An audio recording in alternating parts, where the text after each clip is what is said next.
I'm Colleen Winter, and I am the author of The Gatherer. Tell me a little bit about the main characters.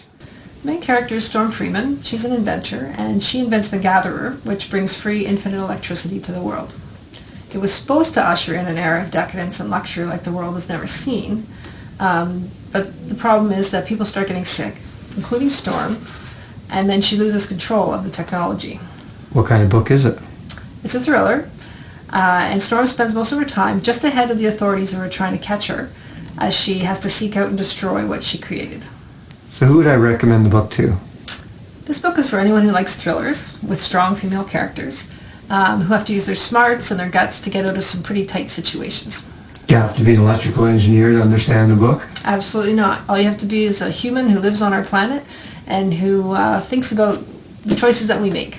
Is there more to come, or is this a single book, or is it part of a series? No, it's part of a series. This is the first book of the series, and it's a 3-book series. Where are we at in the series? Book 2 is finished, and now we're expecting the 3rd one to be finished this year. The idea for The Gatherer came from some research I was doing on Nikola Tesla, who had tried to invent a device that drew free energy out of the air. It didn't work out, but I got to thinking about what would happen if someone did invent it, except it didn't go as planned.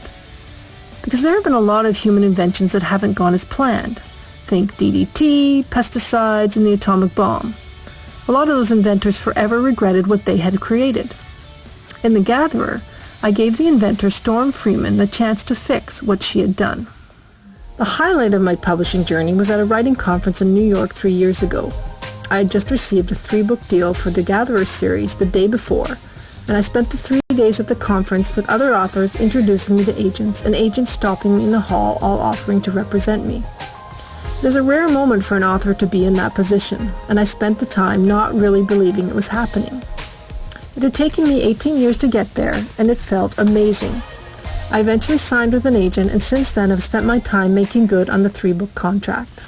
The Gatherer series started with a single idea, what my writing mentor Sherry Coleman would call a sacred image, of a woman in northern Canada looking south towards a society that she was no longer part of. I had no idea what she had done to be ostracized, but I did know how lonely she was and how desperate she was to get back to it. From there I followed the story wherever it led. It requires a leap of faith that the story will be there, but I found that for me, the strongest, most compelling stories come from that leap. It isn't always easy, as sometimes I follow the wrong path and have to backtrack to where I have made a decision that isn't true to the story. I don't believe there is such a thing as writer's block. If you go back to where you have taken a wrong turn and take a different path, then the words come back and you can move forward.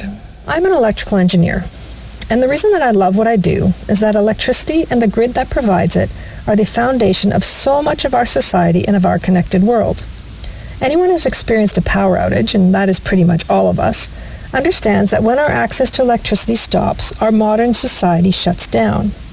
Even during the COVID-19 pandemic, while food and healthcare providers were providing the essentials, the electrical industry was quietly and effectively making sure they had people who could work and keep the power on.